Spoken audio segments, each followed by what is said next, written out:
WSET Spirits, Level 1. Chapter 6. Caribbean Rum.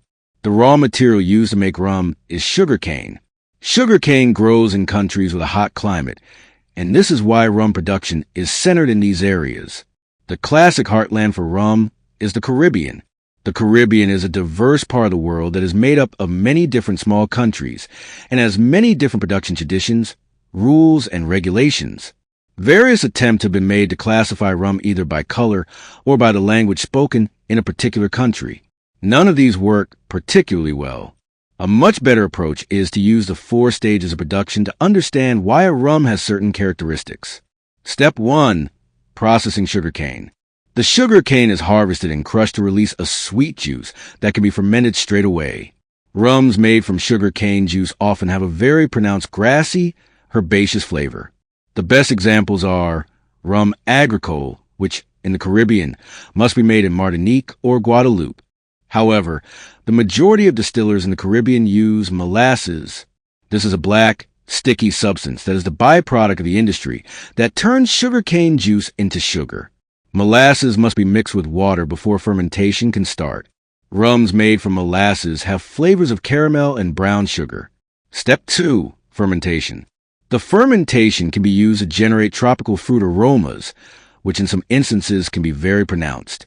Maximizing the flavor created during fermentation can result in rums with an intensely fruity set of flavors. Jamaican distillers are well known for producing this style of rum. Step 3. Distillation. Most distillers in the Caribbean have a choice when it comes to the still they use.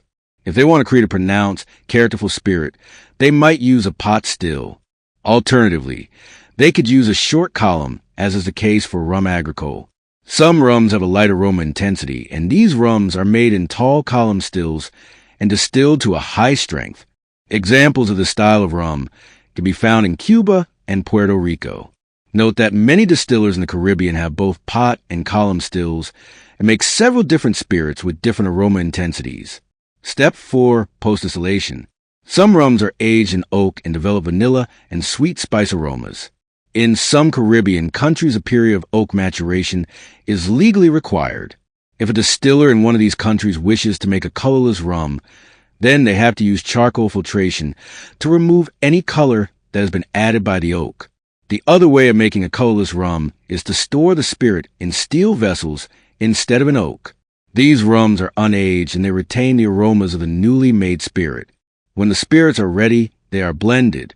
At this point, the blenders are able to take advantage of the different types of pot and column still spirits, as well as spirits of different ages, or from different distilleries, to make up their different brands. As a final step, some rums are sweetened. This is common in Central and South America, but in some countries, it is not permitted. Also, many rums have their color adjusted with caramel color before the level of alcohol is diluted with water prior to bottling. Some get nearly all of their color this way.